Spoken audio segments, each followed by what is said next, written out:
Somewhere, not far from Earth, a star enters its death throes and explodes in a violent supernova, leaving in its wake the strangest phenomenon in the cosmos, a black hole. Our galaxy may be infested with millions of them. But now, there's evidence of something even more ominous. Black holes of unfathomable size and power. That's a big galaxy, and right down at the center, you can't see it, a black hole that's got a mass that approaches 1 billion suns. Astronomers are now studying them in unprecedented detail and finding they are bigger, stronger, and more destructive than anyone imagined. We'd like to think black holes are far, far away. But what if there's one on our cosmic doorstep? A team from Europe and another from the United States are in a high-tech race to be the first to see into the very heart of the galaxy. Now, an extraordinary new experiment is giving astronomers a first-ever glimpse inside a black hole to see what's in the lair of the monster of the Milky Way.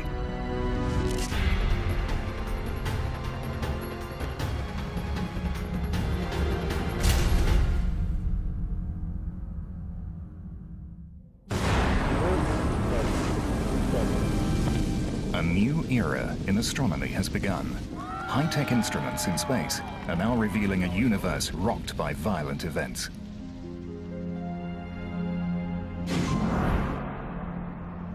JPL-Com, Chandrosi. In the distant galaxies, astronomers have witnessed space and time shattered by eruptions so vast they boggle the mind. To put this on sort of an Earth scale, it's equivalent to about 1 trillion atomic explosions. But what could produce such awesome power? Whatever it is, it lives at the center of our own Milky Way. Scientists now believe it is the largest and most powerful object in the universe, and yet it emits no light. It is called a black hole. First suggested by Albert Einstein's equations, a black hole is space and time twisted into a furious knot. But the great scientist believed it could never exist in nature.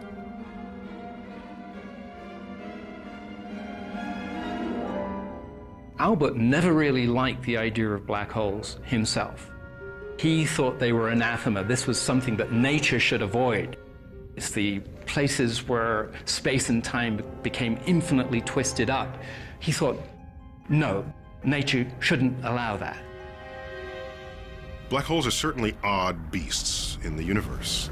They were thought to be peculiar, so peculiar as to perhaps not even really exist in the real world.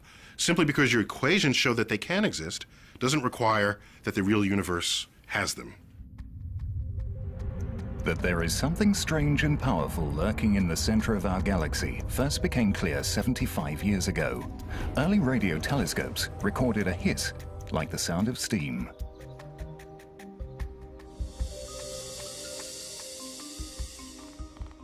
As a young astronomer, Eric Becklin was determined to get to the bottom of this mysterious energy source. First, he had to find it.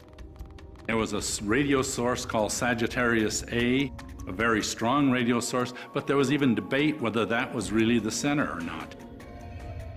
Astronomers knew that the centers of other galaxies are tightly packed with stars, but when they tried to see into the center of our galaxy, those stars were obscured behind a thick veil of dust. There is so much dust between us and the galactic center, it is completely opaque. You do not see the stars in the galactic center. The most powerful telescopes cannot see it. Becklin knew that some kinds of light, invisible to our eyes, can make it through the dust. Infrared, for example, travels in slightly longer wavelengths. Infrared radiation gets through the dust because its wavelengths are longer and the dust just kind of rides on the infrared wave. In the 1960s, Becklin bought an infrared detector from a military contractor and attached it to the end of a telescope. It was in August of 1966. It was a beautiful night.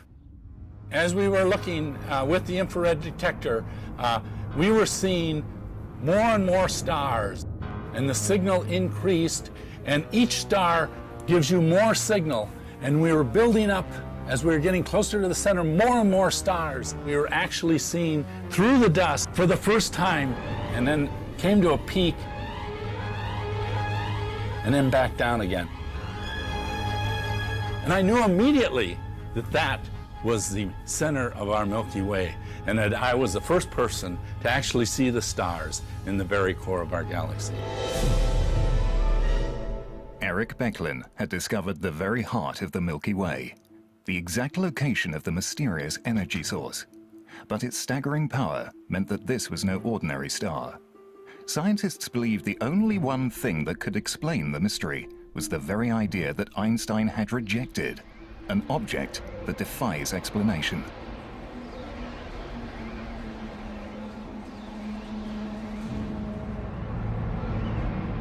What's a black hole? It's this monstrous, mysterious thing. It's a point of infinite density. We don't know how to wrap our brains around that. It's a region where space and time have closed in on itself. A black hole is a region of space where the pull of gravity is so immense that not even light can escape it. You reach the point where light cannot even come out. And if light can't come out, you're not coming out. And if light plus you are not coming out, it's a black hole. There's no other phrase we can possibly use to describe it. Welcome to the strange world of extreme physics, where space and time literally cascade into the abyss. Space itself is falling inside the black hole. It's rather like a river falling over a waterfall, except it's space itself that's falling over the cliff. It's rather like a kayaker trying to make their way upstream on a river that's going too fast. They get dragged down to the center of the black hole. Gravity becomes a riptide. The closer you get, the stronger the current. Eventually, you reach the event horizon, the point of no return.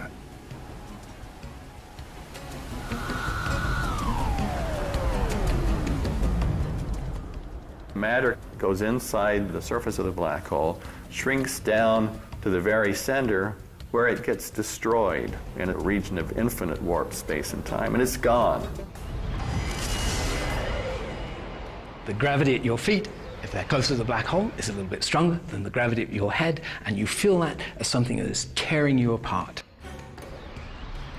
The tidal forces unrelentingly getting stronger as they exceed the molecular forces that bind your flesh. And so you end up moving through space-time like toothpaste through a tube.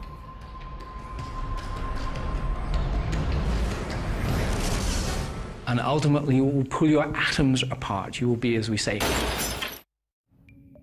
As strange as they are, black holes are a product of the familiar universe of stars and gravity. They have their genesis in a type of enormous star called a red supergiant. It is 10 times heavier than our sun, yet it will burn itself out in a fraction of the sun's lifetime.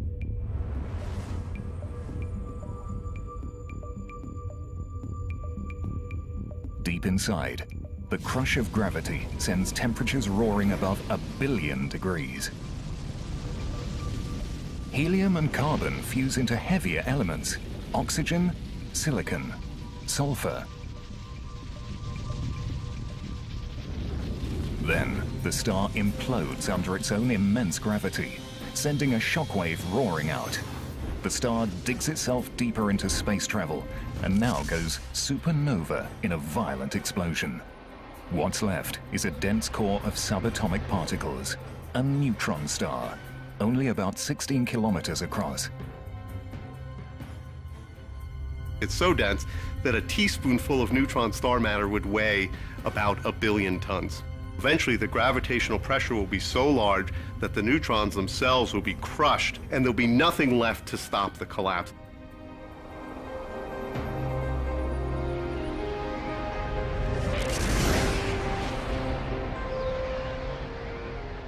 A black hole is born. It's 1 million times the mass of the Earth, but compressed so tightly, it literally exits the known universe. Now, the effect of that mass is still in our universe. The mass is still here in that it's causing this fold in space that goes all the way down. It's become a hole. The best way to look at it is, if you stick your finger down in there, you ain't getting it back. We know exactly what effect a black hole is going to have on its environment, on the stars in its vicinity, on the gas that wanders a little too close. So, will we ever see a black hole? No. But that's not what's important here. What's important here is we can see its paw print. In search of a black hole's paw print, Eric Becklin is on a lifelong quest to probe the center of our galaxy.